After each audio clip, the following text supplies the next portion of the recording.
What? It's very, very quiet. We're hunting CPI data. 8:30. 8:35, Blue Putnam with an amazing presentation here, burning the midnight oil to bring it to us. It's a lot about the food today and people not going to Brinker. Victoria's Secret with an update. Kellanova gets bought out. We got a lot to cover here on this Wednesday. It's pre-market prep. Welcome to Benzinga's pre-market prep. This is a volatile puppy here. It's all about execution styles and strategies.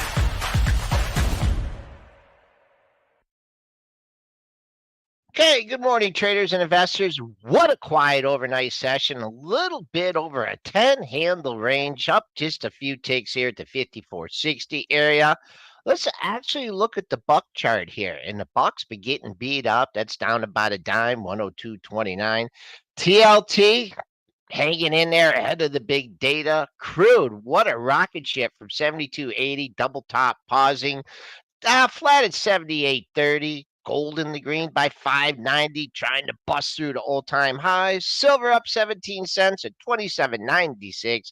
Bitcoin up $370 at 61,475, ahead of the best jobs data, or not jobs data, CPI. Let's bring in Triple D, and wait, where? Oh, no, let's not bring in Triple D. He's probably combing his hair because he looked like Woody Woodpecker. I'm here. Yeah, AB, look at cleaned up nice today, huh? Is you got family coming to town or something, or? No, I just was at the gym last night, Lifetime Fitness, and one of the perks of paying for the membership is that if I shave there in the sinks there, I don't have to clean up at home or anything. You know, it's easier. Aren't those, you don't use their razors though, do you?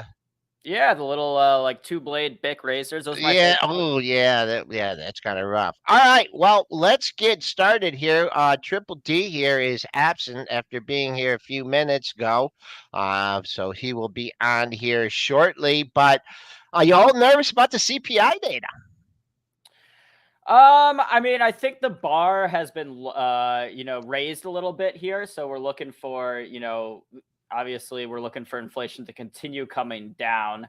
And so anything to the surprise to the upside, I think could be Okay. obviously poor for the markets, but I'm pretty confident that I think we're going to come in line with expectations. So we're looking for 3% CPI year over year. That would be the same as it was the previous month. We're looking for the CPI to have grown 0.2% in July. That was versus a drop of 1% in June. So we're actually expecting it to pick up a tiny bit in July, which probably helps. And then core CPI, we're looking for 0.2% against 0.1% was the previous month. So either way, we'll get those numbers at 8:30. Whoa. Sorry. Dennis, how did you traffic? You hit some traffic? Yeah, traffic jam in the breakfast kitchen there. And the clock is 2 minutes slow in the kitchen, so I thought I had a minute there, and I didn't have any minutes there. So I'm late, dock me. I'm late. Okay, all right. I've never been late before. Or there's sometimes you just are like, I get a text like, I'm buried, and then, when you have to come on late. Oh, boy. We deliver jobs number. We can talk about that in a little bit. Let's start with like the bad. Let's start with Brinker International, and boy, oh boy, getting abused today. That's your cue. All right, let's go over to Brinker. Of course, ticker EAT. Dennis, we talked about it on Monday. Going out to eat now has gotten a little expensive. Maybe some consumers pulling back. EPS came in at $1.61. That missed the $1.65 estimate. So missed EPS there by 4 cents. Sales came in at $1.21 billion, beat the $1.15 billion. They gave some revenue guidance, seized revenue guidance of $4.5 billion to 4.62 versus the 4.53 estimate. So you had that EPS miss. You had the sales, the revenue come in, the revenue guidance come in basically in line with the estimates. The EPS guidance was a little bit light, and the stock just getting absolutely hammered here, down $10, 14.5%. Of course, Eat is the company that controls Chili's, Maggiano's, and let's see. What was the first one you mentioned? Chili's Bar and Grill. Okay. I don't know if I've ever actually been to a Chili's. Only at like I have. Chili's is pretty good. They're all pretty good. They're all kind of the same. I was gonna say. Yeah, they're all kind of the same, and I think people are just cutting back on spending on those casual dining. I think it's just gotten expensive too. And just to repeat my point from Monday, I don't know how far I got into it, but I went to Red Lobster, used a gift card because kind of things bankrupt, so they took the gift card, which was excellent. But the one thing, I hadn't been to Red Lobster in about 6 or 7 years, and I was shocked at the portion sizes, how much they'd gone down, and also how much the prices had gone up. And I mean, it's just this way, and this is, we're seeing this with the restaurants. They're not doing well at all. I think people are looking at this and saying, man, I feel like I'm getting gouged here. And it's not just that, it's that people are tighter for money. I mean, there is a little bit tighter, and people still spend on what they want to spend on. But I think they're cutting back a little bit on this kind of stuff, this casual dining. They go for fancy meal, and people still always go for their fancy meals. Rich people are always going to go out, but it's that middle class to lower class that were maybe going to your Chili's and stuff and saying, I just don't have, $70, $80 or $100. Take the family out to Chili's right now. So I think you're seeing that little bit of a slowdown. I think you're definitely seeing it in Canada. So, and obviously, Canada's been in an official recession here for a while now.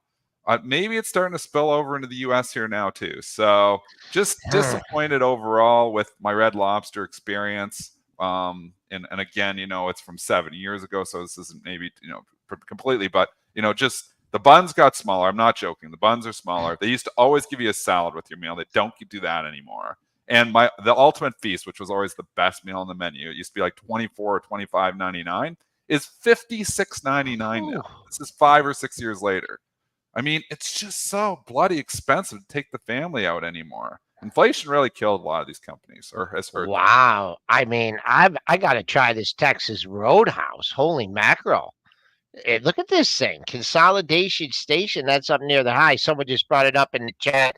Man, oh man. Well, I think we're missing a big fundamental reason here for these restaurants. Sure. A lot of them being under pressure. Sure. What? I'll bring up the stock. Lilly, Ozempic. People just aren't eating as much. I think it's having an effect there, though, because this is going to be a good segue into, obviously, the purchase of Kellanova here this morning, too. I don't know if I buy it that there's that many people on Ozempic that just don't want to go out to eat anymore. I don't know if I buy that. I think, and maybe, it doesn't help them. It definitely doesn't help them. But I don't know if this is the reason. I think it honestly, people are tighter for money. So you could do a combo approach and say there's lots of reasons this is possible. And then you got to look at the market too. I mean, they missed by what? I mean, this market is so how much, AB? 4 cents? 4 cents? They missed by 4 cents, $1.61 versus $1.65. What the hell is it? Like a 2% miss. They beat on the revenue. They had a slightly lowered guidance, like not even that big, let's say, but sees fiscal revenues 2025, 4.55 billion to 4.62 billion. But that's actually higher than the estimate. Projects adjusted EPS, though, to be lower. So maybe there's costs in there, and that's maybe where they get hit, 435 to 475. So if you miss by 7-8%, they don't ask questions. They knock your stock down 15%. It used to be you miss 7-8%, they knock you down 7-8%. Not anymore. They knock you down way more. No forgiveness in this market. This is just not the place to be. Quick casual restaurants, not the place to be right now. Curveball. I had the price action here. Total curveball. Everyone absolutely jammed on this stock. 56.27 was your low last week. I believe that was made on Monday. ran up to 70. Now everyone is scratching their head. Oh my gosh, I can't believe I went long into the report.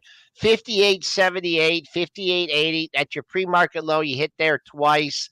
That coincides with a daily low, but the actual low of the move is 56.27. But right now, catching a little bit of a bounce here in Brinker. And what a great symbol, eat. But boy, and it's spread out, Dennis, because like Texas Roadhouse, I guess it's just very selective where people go.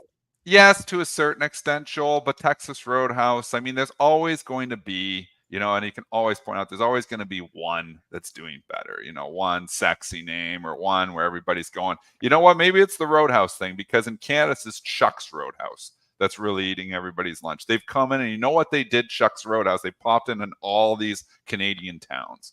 And what they've done is they've come in with cheap food and cheap booze. So you go in there, it's $4 beers. I mean, that might sound expensive to you in the US, but $4 Canadian beers, like $3 beers.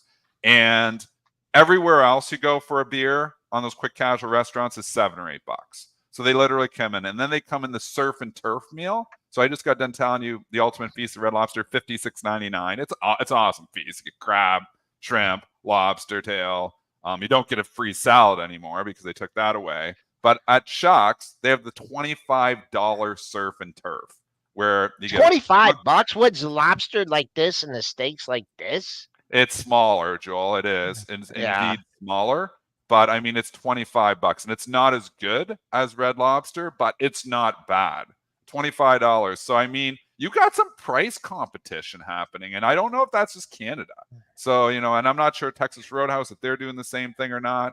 But you've got some businesses popping up and saying, look, we don't need to charge $8-10 for a beer. We don't need to charge $40 a plate. We can do it for this. And that Chuck's Roadhouse is packed. You go into these things, they're busy. So, I mean, people are moving over and saying, hey, I'm sick of getting price gouged. I'm sick of going and paying $8 for a drink at a quick casual restaurant. $4 beers? That sounds pretty darn good. I wonder if I don't know Texas Roadhouse. Maybe it's a similar setup there. I've never eaten at one, so maybe the chat can lighten us there. But if you're getting good value, people will go. But it's so many restaurants now where you feel like you're just not getting the value you were before. Okay. All right, I'll just Ponderosa. You remember Ponderosa? Excellent. I love Ponderosa. In Bonanza. All right, let's move on. Enough. All right. Go ahead. Westerns are good too. We like those as well. Well, while we're talking food stocks, let's discuss this Kellanova news. So we talked about on the show the other day, ticker K. Getting bought out by Mars. We did get a report that that Mars is going to pay $83.50 per share for Kellanova, ticker K. So shares are trading higher this morning by about 7.5%, up to right around $80. Wow. So still $3.50 off that buyout price. That's probably just the time value of money. Yeah, time value of money there, and maybe some people worried about if the deal doesn't go through. But it sounds like it's pretty much a done deal. I doubt that there'd be any big antitrust claims here. It seems like that's more reserved. I don't know. This bloody administration wants to fight everyone. They don't let Amazon buy iRobot, so who knows? Oh, how is iRobot? Oh boy, probably going under. Shark Ninja laughing all the way to the bank on that. I know. Amazon would have taken over. Shark Ninja would have had some competition, but no. Shark Ninja's got the monopoly now too, so they'll have to shut that thing down. What's the symbol on that? The I know administration just kills everything. SN. SN, man. It's just been a monster ever since the iRobot deal, Joel. As soon as they killed the iRobot deal, you knew Shark Ninja, that's going to be the play. So they kill iRobot, and then obviously Shark Ninja's just laughing. You know what? They moved the headquarters of Kellanova. I looked it up because I always say Battle Creek, Michigan. They now say Chicago. So I don't know what the deal is with that. But wow, this one doesn't make a lot of sense to me. Inflationary time, paying an inflationary price for a snack food company that's very old. I don't see the AI. I don't know. I don't get it. But congratulations to Kellanova shareholders. Yep, the deal goes through. Yeah, I mean, price don't lie. There it is for you, all the way back. It's a big premium too for a food stock. I mean, you can't consider where it was. You got to think about where it was at $56 or $57. It's a huge premium that got paid there. I don't get it whatsoever. All right. Well, while we're talking food stocks, let's go ahead and discuss, the follow through from the Starbucks and Chipotle move yesterday. Of course, while we were live in the pre-market show yesterday, we got the news that Brian Niccol was leaving as the CEO of Chipotle to go join Starbucks, take over for Laxman Narasimhan, who had a pretty short stint as the CEO of Starbucks, only since March 2023. Either way, this guy, I guess, leaves his job, and that's enough to bring up Starbucks 25%, add, billions of dollars in value to Starbucks while taking away a bunch of money and valuation from Chipotle. Seeing the reverse this morning, though, with Chipotle trading slightly higher and Starbucks trading slightly lower. Is this people just taking their profits in Starbucks? Yes. Are the activist investors going to get out now that they've made their quick 25%? That's what I thought. And that's what my thought process was here, was exactly that, AB, because I was actually, Starbucks started going down last night. I was like, I could do a little quick day trade, flip out of this thing. And then I just had nightmares that one of the activists sells. And then the thing falls $3-4 if that happens, just like that. And I'm like, why wouldn't they? I mean, if you were an activist that just took the position here and you probably got everything you wanted and more in getting Chipotle's CEO, why hold on? If I was those activists that just bought this thing at 75, I would ring the register. That's usually what they're in it for. They're not in it for the long haul, folks. These guys don't look at Trian with Disney. It has the big pop up, because they're in there and they get the hell out. It will not surprise they got out me at the top. The least. They got out at the top on Disney, and it's come all the way back here. In. They're probably going to take another. They're probably going to go back in. He's probably going to go back in, double dip in that thing. 85. Why not? I'd go double dipping too if I was him and have that kind of influence. But if you're those activists, I think you take the profits too. So what happens? Hypothetical situation, Joel, that Starboard sells, Elliott sells. It doesn't go up on it. It probably drops $3 on it on the headline. I think there's a high probability that one of them sells in the next few days. And we might not know right away. They might have sold yesterday. So you may not even know right away until somebody tips somebody off at the Wall Street Journal or somebody else finds out. But I think that it's a high likelihood that one of them is going to sell, if not both of them. Yeah, just absolutely amazing price action. And Dennis, sure. your caution made me take back my statement when I was like, it's filling the gap at 87. I was like, and you're like, I don't know about this. And I talked about doing the spread. Just that Chipotle CEO. I knew how good that guy, how much they like that guy. Yeah, you did. And what I said after my initial statement, and I'm not doing the backstroke here, even though I'm very good at it. Even though he's very good at the backstroke. I am very good. I think you won a gold medal for that yesterday. Yeah, I was kind of, yeah. Anyways. Did you win the gold medal in the backstroke? Yes, I did. Okay, so here you go. So he's very good at the backstroke, even though he's not doing it right now. So I said 48. If you got a 48 fill, now then you'd short Starbucks. Then I'd short Starbucks. And for clarification purposes, I did this yesterday, and let's see if I can bring it up. I hate the 1 minute. It was right off the open too, Dennis. They flushed it right off the open. Very early. It actually didn't flush all the way down to there though off the open. It was actually later on. It was at 45 minutes. It was 10:11. Yeah. I know that for a fact. It was at 10:11, both on the 10:10 and 10:11 bars. So if you had a sell stop there, you would have gotten filled.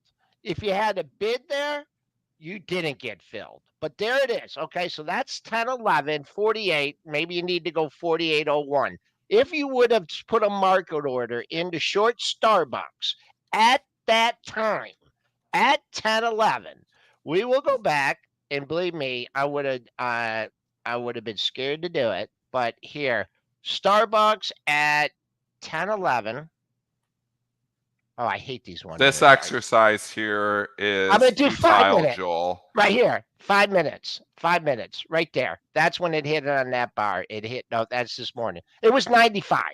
I should have done the 1 minute. It was at 95. So the spread I'm going to say, and I'll sum this up, CMG, you got spot on. You said 48. You called the bottom right on. Fantastic call. Starbucks, you were bearish that thing at 85, $86 yesterday. So you're a little bit early on that one. That's why I was trying to get you to do the backstroke when you're talking. That's why we went into the exercise. Look at what's happened. with CMG during nickel's reign. It went up 1,000%. So I just couldn't, like, if you were shorting at 85 yesterday, and Joel didn't put a position on, he was just talking. But I'm just saying, if you were hypothetically shorting, you basically are betting, 5 up, 5 down type of deal from here. You're basically betting it's going to give it back. That CEO was just too strong. That's why I was like, I wouldn't want to be short it. I didn't buy it either at 85, 86 because it felt like that was a good pop. I didn't see it going up another $10. I mean, that was crazy. No and that's way. why I do believe on StarBucks. I know Spinner's saying, that they're trying to get board seats. They're not going to get out. I don't know if that's the case. These activists are in it to make short-term profits. And sometimes it takes longer for them, but if they can make short-term profits, in the case of Disney with Peltz in there, they will take the money and run. So I do think with two activists involved and the stock pops $20, Starboard's in there, been in there for a week, they often take the money and run and move on to, greener pastures. Or maybe it's browner pastures in the case of activists. But there's lots of browner pastures out there. This is a good conversation. They did it on Fast Money last night. They asked, where do you think activists are going? I kind of wanted to do the same thing. There's so many stocks that are absolutely rocked. And when you see the stocks popping on activism, it makes people excited. So I think you actually saw yesterday, Joel, an activist trade where you saw a lot of beat up names have really good days. Nike had a fabulous day yesterday. Why was Nike up so much? Is it a coincidence? I think it's people looking through the gutter and saying, hey, if Starbucks, is turning themselves around, maybe there's a turnaround story in Nike, which had its best day in like 3 months. Intel, which has been just a dog of all dogs, had a pretty good day yesterday too, popping 70, 80 cents, and it hadn't been doing it. Lululemon's showing a little bit of life yesterday and up a little bit here this morning. So many stocks that are just absolutely killed. You wonder if this doesn't get, people excited about, hey, maybe there's some turnaround stories here. Maybe, some activists come into these stocks now that, it's worked obviously over with some other ones. All right, we got some real quick educational show, Dennis. I mean, if we have newer traders, more experienced traders, Echo Delta saying, what is an activist trade? And Alex A said, who are the activists? You could probably do that in like 2 minutes or less. Yeah, well, Elliot's one of the biggest ones that has the most influence. So Elliot, Starboard, both of those were in Starbucks. You got Peltz over there. Icon used to be one of the big ones. Like Icon Enterprises, when they came in there, Carl Icon took a position. You were like, wow, it's going to pop. Icon's getting old. He's not doing as much anymore. I mean, Icon, how old is Icon? Like 90? He's got to be getting close to 90. There. He's up there. So he's not as, but what these, he's 88. He's 88. What these people do, and Ackman was one, but Activist is a hedge fund, but, your classic ones are Elliott, Starboard, always Icon Enterprises, Peltz is one too. So you think about those. But what they do is they come in and when companies are really underperforming and they think there's value, they come in and they basically, even think about like Wall Street. Remember the movie Wall Street? Where you had, obviously, wow, I'm getting old. The main character in Wall Street. Martin Sheen. Well, that's the good guy, but who's the guy coming in there just ripping companies apart? Like Kirk Douglas, Michael. Yeah, Douglas. Kirk Douglas. I'm getting old. I can't remember things anymore. Kirk Douglas coming in there and ripping companies apart. That's your classic activist movie. Where he's coming in and he's going to rip apart the airline stock that's there because there's value there. Activists come in to extract value, to turn stories around. So when stocks are really beat up, they come in, they try to get board seats, they try to oust management, they try to clean it up. It's actually good for stocks because management can become complacent. Management can become like, oh, we're just happy collecting our paychecks. The activists come in and say, screw you, managers. Well, if you can't do the job, we'll find somebody that can do the job. And they come in there and they rip things apart. That's what activism is apart. So if you don't know what an activist is, watch the movie Wall Street. That is exactly what Kirk Douglas is in that movie. And, ripping companies apart and extracting value. So, obviously there's a lot of other stuff that's going on in that movie too. And it's an excellent movie. It's one of the best movies if you like stock market. But that's what activists do. So the question is, there's so many stocks and companies that are just lost their way, where there's this market is prime for activism. And it's working right now too. We saw Disney with Peltz, and Disney had that big move up there. Now Peltz is out, but maybe he comes back in. Same thing. Elliott, is in multiple stocks right now, but Starbucks has had the big pop now. Maybe they move on to a stock like Nike. Maybe they move on to a stock like Lululemon. Maybe they move on to a stock like Intel. These were some of the names that were given last night, some of the names that I was thinking of as well. There's so many. There's so many targets out there. So you wonder if we're coming into a market where activism will get more active. Well, you also got to be careful here because sometimes it's a short-term top and different things happen. Because who got involved in Southwest Airlines? Was that? I think that was Elliott as well. Yeah, Elliott's been hot. Like Elliott's been getting in there, and Elliott has. And there's news on Southwest Airlines too. More activist news. They're trying to get 12 board seats. How many board seats are there? That's like all of them. On Southwest Air, they want 12 seats. I don't even know if there is 12 seats. That's typically a board. Yeah, that would be the majority. They want the whole damn thing. That's more than the people they have on their planes. But anyways, this was the pop. That's what I wanted to illustrate, Dennis. He came in and got it announced 30-35. Okay, go ahead. I'm sorry. And don't confuse Warren. I don't remember what I was talking about. Warren is different. Warren's not going in there. Warren buys good companies at reasonable valuations. He's not going in there trying to throw out the board. I mean, he's loaded in Oxy. And the reason he said he wouldn't buy Oxy, the whole company, is because he wouldn't know what to do with it. He needs the board to run it. He needs their management to run it. So he's the exact opposite. He's going in there and finding managers he likes. And I invest similar. I'm not an activist. I go in there when I'm investing. I buy good companies. Like I'm investing, with Tesla because I believe in Elon Musk. So I'm not going in there in Tesla and saying, well, this guy's running, let's get him out of here. I mean, that's the exact opposite. So, where you're coming into a company like Apple, maybe you like Tim Cook. Activists are going into companies where the management has lost their way and the stock has very much underperformed in sectors that maybe haven't, like Intel's a classic. Like I was thinking it the whole time, and then Guy Adami said it. I mean, what is more prime for activism than Intel? And again, I own Intel. It's been an epic disaster, and but you look at this thing and you think the semis have been so good. The sector has been so good. This is the worst of breed, Like, clean it up, figure it out, throw everybody out of there, and clean it up. I mean, this is a stock that is ripe for activism. I wanted to be an activist in a stock once. I did. And actually, I ended up buying the stock. And we haven't had him on in a long time. I'll see if I could dig him up. Sean Udall, when Twitter was under $20, I'm like, not that I thought the company was gonna figure things out, which they're still trying to figure it out. And I was thinking, Joe was gonna buy Twitter. I did. I couldn't get anybody to listen to me. I mean, we were going to need to raise some money to do that one. He was trying to talk me into it too. And then Musk came in and stole it from you. Yeah. Yep. Yeah. That's what happened. That's why Joel, I like Elon Musk. He stole. I was okay. 828. Can we talk about the jobs? Yeah. Go CPI preview. I'm going to go to the background here in a minute. We got inflation data. This is going to move. Yeah, so I gave the numbers earlier. We'll go ahead and do it again real quick in case we had some people who weren't here at the beginning of the show. So we have, we're looking for CPI to come in at 0.2%. Let me get a couple zooms here. At 0.2% in July. That was against the negative 0.1% in June. CPI year over year, we're looking for 3%. That will hold steady at 3%. Core CPI 0.2% versus 0.1% the month before. Core CPI year over year is expected to drop from 3.3% to 3.2%. So kind of a mixed bag because we're looking for the actual CPI to be higher in July than it was in June, but we're looking for the core year over year to be lower than it was in June. So kind of a mixed bag here of our expectations. But again, we will be getting those numbers now in 1 minute. Wow, man. Oh, man. The algo jumpers are out there.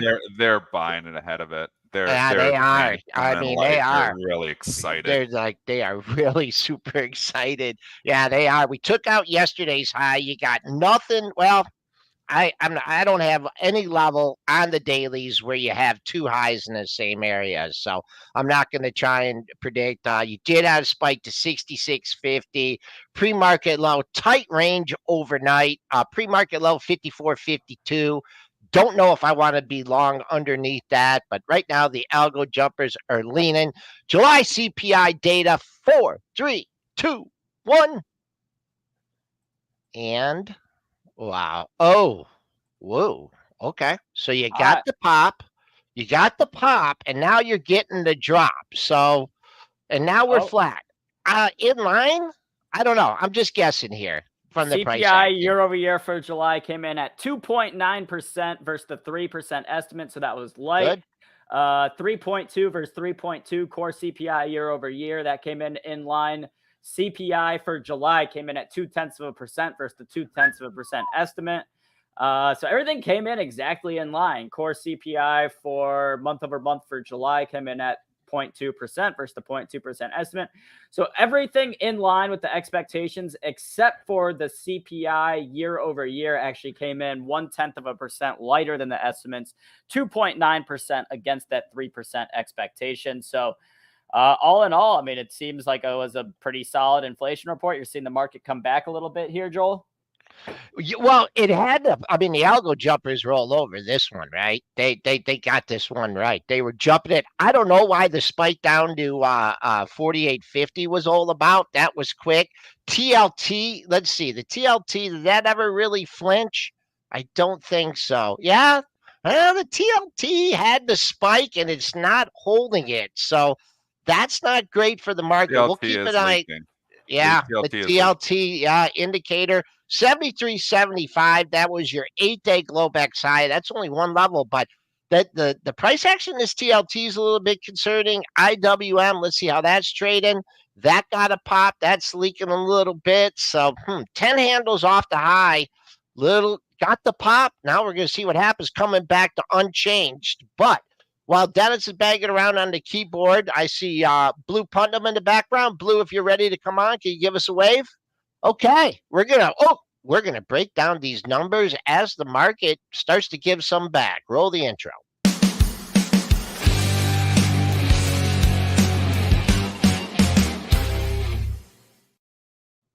Blue Putnam. Hello. How you doing? How you like the price action? Oh, well, there shouldn't have been any because it's a nothing number, but it's as expected, and it does confirm the Fed can cut if they want to, and they probably do.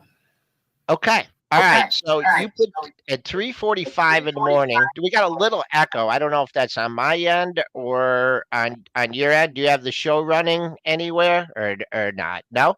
Okay. Okay. Let me get your presentation up here.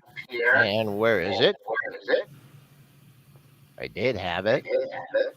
Hold on, let me stop. Oh, I gotta add it to the stage. Okay, no, that's not it. Okay, let me stop sharing here for a second.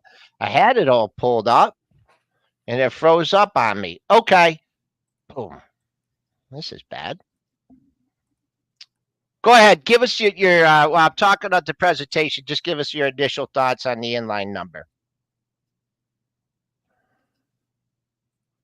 Uh-oh, Blue, I think we got you on mute now. Let's see.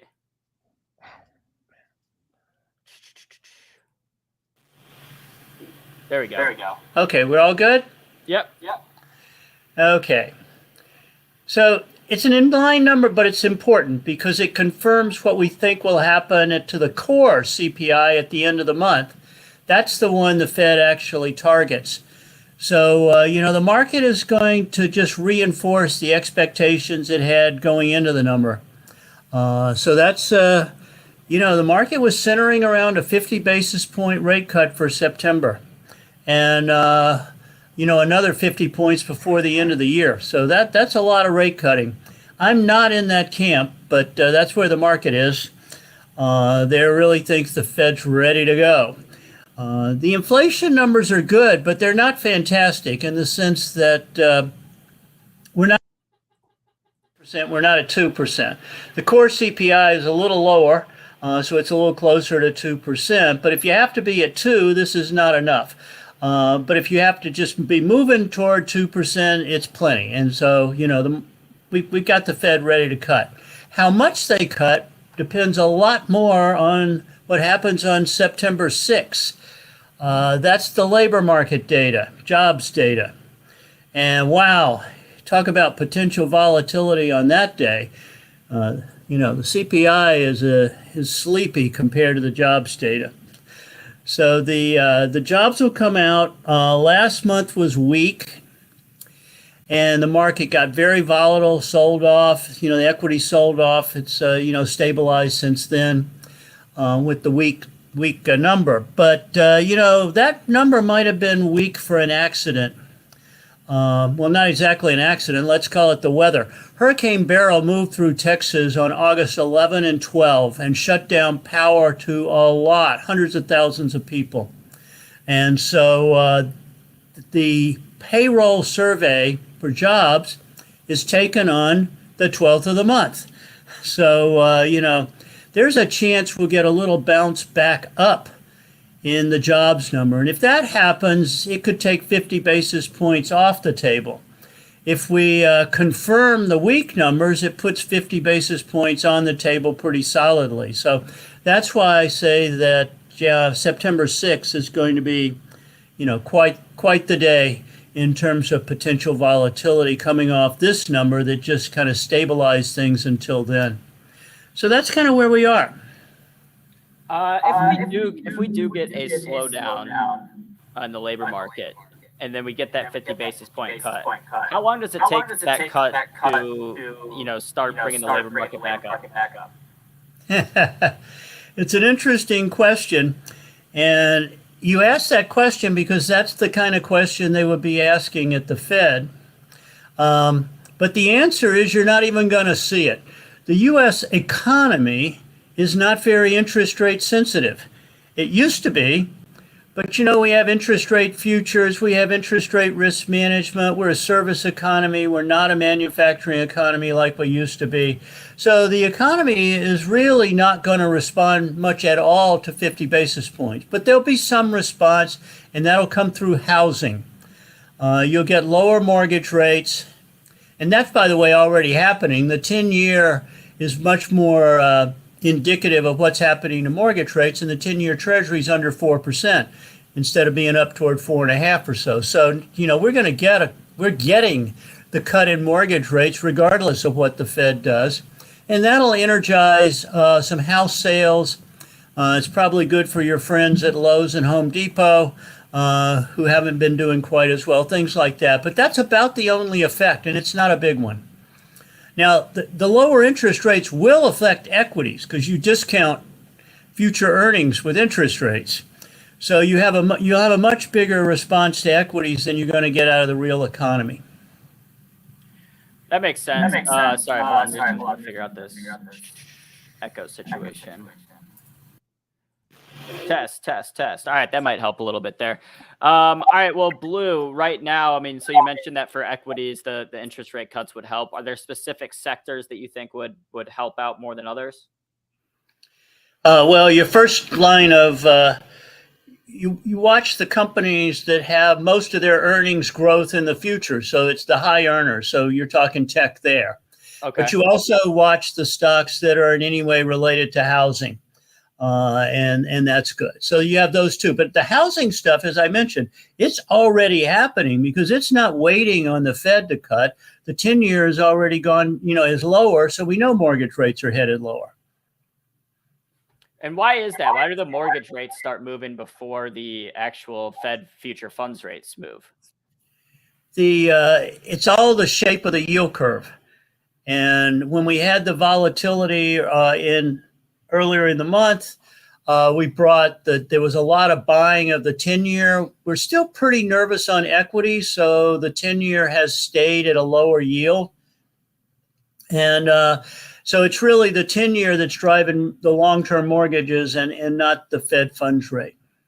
Hey, I'm back here. Sorry about that brief interruption here. Now, I don't know where you're at. Just tell me what slide to go to here. We're monitoring the Fed Reserve dual mandate. Well, that's that slide there. Actually, stay on that little one for a second, because that's the number of rate cuts expected by the end of this year.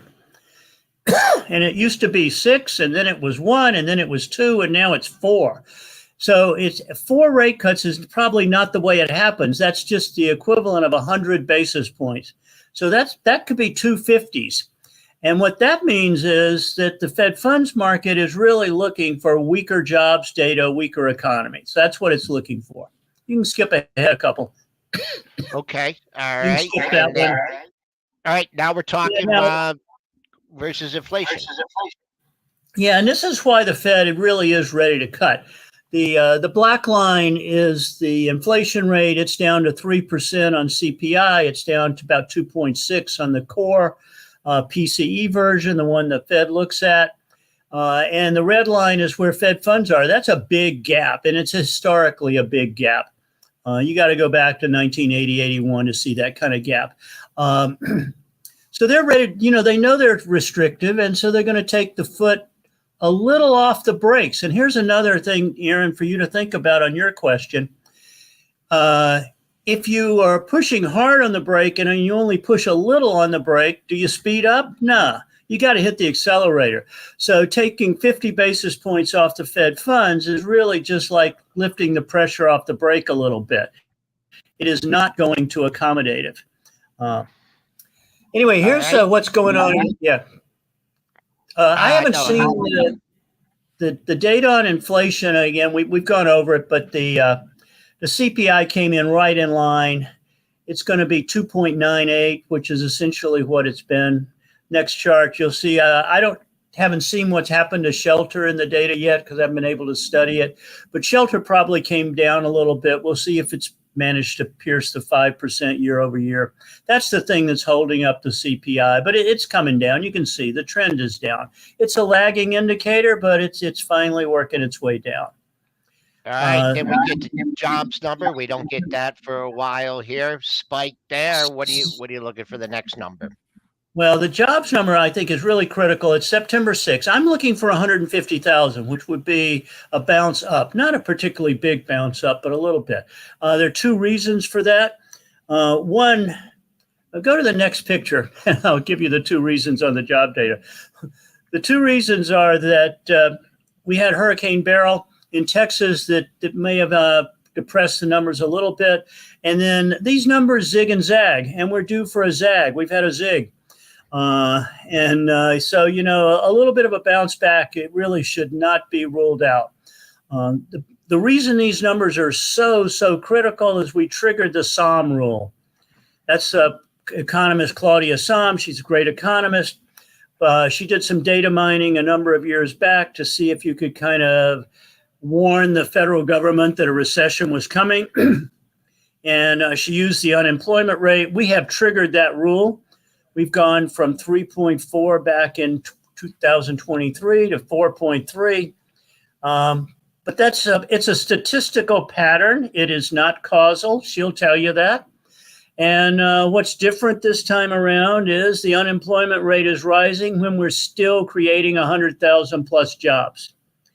If we're creating 100,000 jobs, even though it's weaker than it used to be, you're not going to have a recession. What about any seasonality playing into the jobs numbers? The seasonality doesn't play very much into the payroll job numbers around August, September, but it's big time into the weekly unemployment insurance claims. That data comes out at 8:30 a.m. Eastern time tomorrow. That data has a lot of problems in December, January related to retail holiday sales, people delivering packages, stuff like that. They get that wrong all the time seasonally. And the other place that has a problem is October, September. And that's the going back to school, the teachers going back to work, Labor Day moves, the academic calendar moves. So there are some seasonal issues in that data, but it's actually been quite benign. It was ticking up and people got nervous, and now it's not. All right, this is what everyone wants to know, the impact on the S&P 500 and the overall markets. One of the things I love to do is look at options, and these are options on the S&P 500 futures from CME Group, and they're very, very interestingly skewed. And you can see on the upside, people are really worried about a pretty big melt up. If rates come down and we get a soft landing, they're talking about 6,500, That's a fear of missing out. On the downside, people are worried about going to 4,000. So that's a little worse than your typical correction. And so you've got a very asymmetric, it's an unbalanced equity market. And when I see these, I can tell you that I don't know which way it's going, but I like option straddles and strangles. It's going to move, and the move will start somewhere around just after Labor Day. And by the way, if seasonals do play a role, then it's to the downside. Okay. And also, what do you think is playing in the election? People are, that has to be a big factor with the way the campaigns have been going. There you go. I mean, you talk about September. I mean, we got the fireworks in November. That could be a big part of it.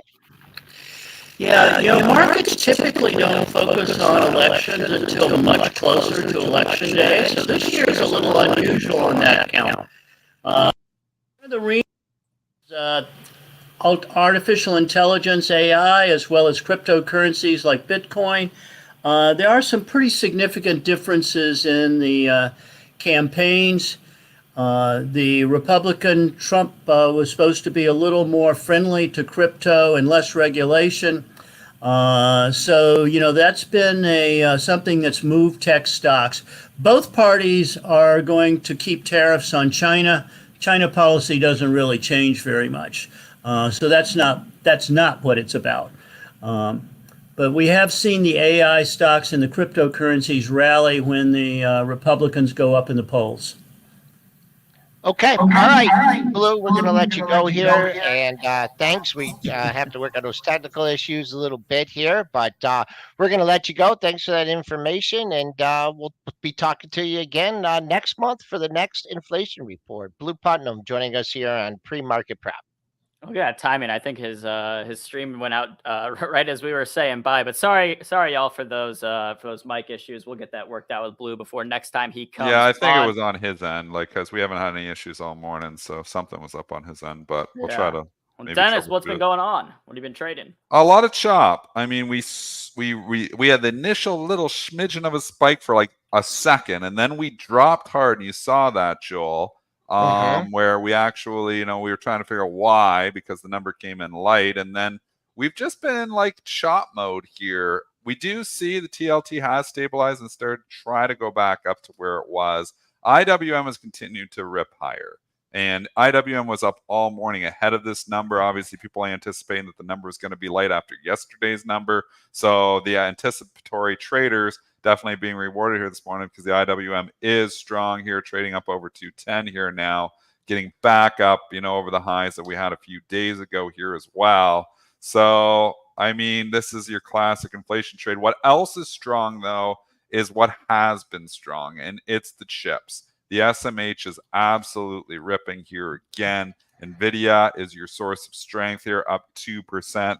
Micron, which, we talked about Micron a few days ago. It's the one stock that I did buy right near the bottom at 87. It's now $100 here. But the chips are very strong here this morning. You do have some weakness in Google, which we haven't gotten to. The reason Google is down is that they're DOJ talking about potentially breaking up the company. So that was down last night on that. So you're seeing rotation within tech itself, where you got Meta and Google trading down. Apple not really participating much, and NVIDIA is definitely carrying the tech sector here this morning. Yeah, last Monday when we had that huge sell-off, I was talking about how maybe I take a stab at NVIDIA long term, and I was looking at leaps, but because of the VIX, the leaps were so expensive. The long-dated calls, and now those leaps are obviously way more expensive, going from $90 to $120 here in a week and a half here, and 6 or 7 trading days for NVIDIA. It's gone from $90 at the open last Monday to $120 here, more than a 20% gain in 6-7 days. And again, NVIDIA was one of those stocks that off the open last Monday went up more than 10% from its open price. So even though it looked like a complete bloodbath out there, if you just woke up at noon and turned on your computer, but if you were watching from the open, it was, actually some pretty strong price action. So Nvidia continuing to show strength. We'll see if it can get back up to that 140 level. I'm seeing some other. It's actually, let's just talk technical on NVIDIA. The big level for NVIDIA is 120. We talked it yesterday on the show when the stock was 111, 112. And I'm like, it's had a pretty big move. I'm like, the natural thought process would be 120. It looks like it's going to get there. So that's a natural spot to unload. Why? Because June, July, you bottomed in that area. That's where we got up to, when we just had the recent, 100 to 120 move. I got to think there's going to be some sellers in that 120 area. So, but again, the tide has turned. People aren't worried about the carry trade. It seemed to be a one-day wonder there. And it gave you the opportunity to get in a few stocks. I bought Amazon that day. I bought Micron that day. I wish I would have just closed my eyes and bought everything. Yeah, just looking at the yen here, it's just been quiet and been consolidating. And that's what it did after it had the big bump up in July. You had a very similar pattern here. This move was a little bit bigger, but still, we've been talking about that yen at the 68 level, and it's hold like 3-4 days in a row. So but that's like forgotten. Like that carry trade, I mean, that's I over. forgot it, Joel. Forgot about it.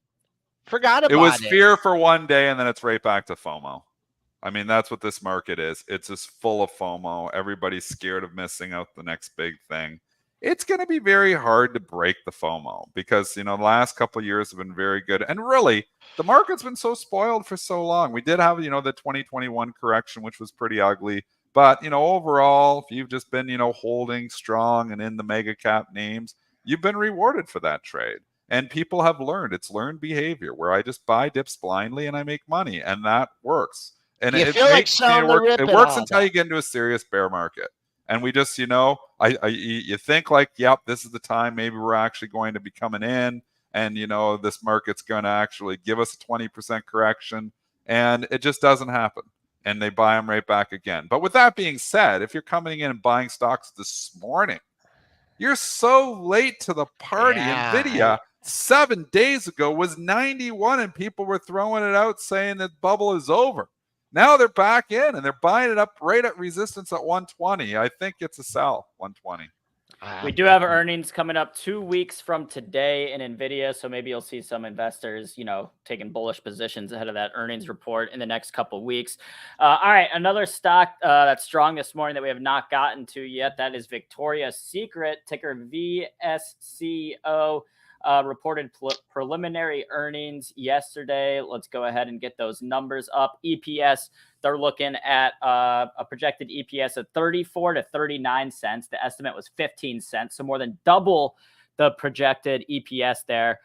Prior outlook was 5 to 20 cents. Net sales growth of 1 to 2% versus prior year guidance of 1 to 3%. So some strong numbers for Victoria's Secret as the bar has been lowered across, across that sector in the retail space.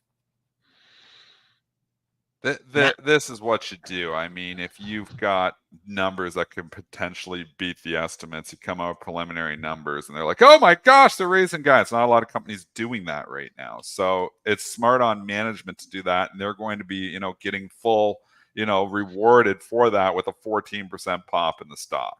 So you got resistance up 22, 23. I don't buy rips. My style there. Yeah, but I mean, in some cases like Starbucks, it works. I don't feel like this is Starbucks. No, it's different. It's much different news. The Starbucks kept on making new highs in the pre-market once it cleared that gap. It hit 23.28, so that's $1.50 away. Just use that as a target. I think right now I would do a reset and say, oh, maybe I missed the pre-market high. I'd focus on 23, just under 23. You had a pair of highs from June 4th and June 5th. So I like the 23. I don't know if you're going to get another shot of it in the pre-market. If you want to be patient today, I don't think you're going to see, unless the market completely falls apart, they decide they hate this news. 19.18 is the top of yesterday's range. All right, let's go from Victoria's Secret to Cardinal Health, ticker Woohoo! CAH. Cardinal Health also reported some earnings yesterday, or actually, sorry, this morning. This morning. EPS came in at $1.84. That beat the estimates of $1.73, so beat by 11 cents there. Sales came in at $59.86 billion, beat the $58.63 billion. Raised its fiscal year 2025 EPS outlook, so you get the double beat, some strong guidance that will result in the stock trading higher, probably 9 times out of 10, maybe 95 times out of 100. But stock is up about $6.40 this morning, about 6%. So Cardinal Health, good report there. You're seeing the stock in a bounce. Again, you're opening up another 110 resistance Yeah. area. It's hard to get excited. And we know some stocks can continue to go higher. And we've been in a market where they love you or they hate you. And apparently they do love Cardinal Health here this morning. But I don't feel like this is the stock that I want to like. Cardinal Health, yeah. This is the story stock for 2024. This is going to be 2025. The growth engine, the AI trade, Cardinal Health. It just doesn't feel that exciting to me. I'd sell it for better stories. Nice pop. You mentioned that 110 area. You got through it all the way to 111, but see what happens in the regular session. Once again, you're $2 off that high. Dennis pointed out the pair highs at the 110 area from April. All right, some other pre-market movers. Let's go. We got a few other ones. I just want to take over. I'll drive the boat here for a little bit there. AB Lyft got an insider buy last night, and the stock has absolutely been murdered. Nobody's talking about it yet. It was small CEO buy though. I believe it was CEO. You can just verify that in the background there. Last night. It is up 1% on it. This stock has absolutely been killed. $20 to $10. I haven't been, a fan. You know that. Lyft and Uber, I haven't been a fan because I feel like eventually robo-taxis are coming and going to eat their lunch. I don't know when, but they're coming, and maybe it'll not just be Tesla. Well, obviously, they're already in San Francisco through Waymo.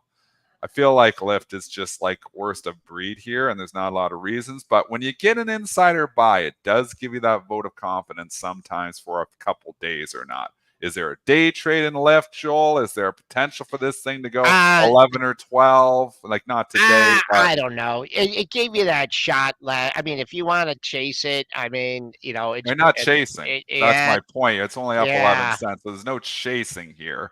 Is this a sleepy, insider buy? Is it going to be more? Was the insider buy too small? If I just go to the trusty Benzinga Pro, CEO buys 51,000 shares. It's not like they loaded up millions of shares. Yeah. They loaded up 500 grand worth of stock. It's something. But, to me, like Lyft's chart looks like, it looks like as if we went through a huge recession and no one's been taking rides anywhere at all, which we know isn't the case. If you look at, at least how much market share Lyft has, this is according to Bloomberg, it says Lyft has 24% of the market share of, rides, and Uber has 76. So it's significantly smaller than Uber. But Uber's market cap is what? Over $100 billion. And let's see, let's get the number real quick. $150 billion for Uber. And then Lyft's is less than $5 billion. So you're looking at like a stock that's a 15th of the size, and it's or even more than that, a 20th of the size, even though it has about a quarter of the market share. So that's just for ride share. Lyft doesn't do as much in like the food delivery space or anything, but it seems like there would be value there, that there's enough money to go around to make money as the number 2 player in this space. But like you said, the problem is they're not going to be the number 2 player. The problem is that, like it or not, if it's not Tesla, we know there's, obviously more companies in China that are already operating the robo-taxis. The robo-taxis are coming. Whether you don't believe it's Tesla, it may not be Tesla. Maybe Waymo is going to be able to, like, at $150,000 a car seems hardly able to scale. But maybe they will, and maybe they're going to be everywhere too. There's just competition coming for this space.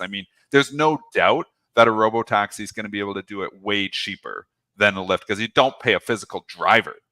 So I've got to think this space is like ripe for disruption. Uber's come way back all the way. That's a screaming sell to me. But again, where my thought process is. It's 2 years from now, and I think the space is way different. That's why I have trouble, getting on Lyft long term. Is there a pop short term in here because the insider buy? Maybe that's why I brought it up. Yeah, favorable market conditions so Yeah. far. We're up 8 handles, but the bottom fishing was done on that washout day. Whether you're short-term traders who just say, "Hey, I bought in the low nines, I'm flipping out a couple million at 10," you'll find out off the open. But if it holds a 10 bid, then you can look for the upside. The highest they've traded since that earnings report is 11.17 for lift. All right, coming up on time here. It's 8:59. Last thing I'll mention real quick. You did have Flutter report. Flutter, of course, the parent company of FanDuel and TwinSpires, reported a big increase in year-over-year revenue and EPS. Let's see, EPS at $2.61, up from $1.61 year-over-year revenue. 3.6, I think that should be billion. I don't know. My numbers are a little messed up here. They see that U.S. revenue coming in at 6.05 to 6.35 billion. Raised guidance, stock trading higher, up about 9%. You're seeing DraftKings get a little boost off that as well. DraftKings is up about 5%, trading in sympathy. Boy, that thing's really been annihilated. DKNG trading was absolutely insane last night. So Flutter pops on the earnings. DKNG tanked on the earnings, and I don't follow the story closely enough, but it was something to do with something that Flutter was said, and then they're going to talk about this gaming, this tax or something, tax surcharge, and then DKNG announces this morning that they will not move forward with the gaming tax surcharge, and then the stock popped on that. So DKNG was actually down $2 before we got this headline at 7:36 this morning, where they will not move forward with the gaming tax surcharge, and then the thing blasted off. So if you were just blindly buying the dip on DKNG last night, congratulations. The blind squirrel finds the nut once again on the dip. I mean, there's so many rich squirrels out there from just blindly buying the dips. They find these nuts. And you know what? I'm not going to argue with that strategy. Hell, I talk about that strategy all the time. Buy good companies on dips. DKNG is definitely a good company. Last night, it was down $1.50. Wow. It was down $2 last night, Joel, and now it's up $2. Instantly rewarded. Wow. Nice pop there. Good vibe. I didn't realize a haircut that this thing had when it peaked at the 42, 44 area. This kind of fits into your, the laggard, people like, what can I buy that hasn't gone yet? That definitely fits that category. Post earnings high, I believe, or no, that was from last Monday. $34 if you're looking for a target. That was last week's high, but last Monday's high. I looked at Penn when I saw the DKNG move in. That just kind of has been the laggards. You keep an eye on just over $19. You had a pair of highs if you're looking for a move to the upside in Penn. All right. Well, that'll be a wrap for us today. Thank you to everyone who tuned in to today's show. Thank you to Blue Putnam. Sorry again about the audio issues for part of that interview, but always some great info nonetheless from Blue. Thank you. We do have live trading starting right after this. Smash the like if you haven't already. And Joel, who do we have coming on with us tomorrow? We're going to talk to Ivan Feinseth. We haven't talked to him from Tigris Financial Partners. He's going to be joining us on tomorrow's show to give us his fundamental and technical outlook on the market. Well, bulls still in control here, up 850, creeping up towards that pre-market high. And folks, not a lot of reason. We did have a high right here, 73.75. That matches this high. But as you can tell, opens up on the upside here in the S&Ps. We'll see what happens when the big money comes in at 9:30.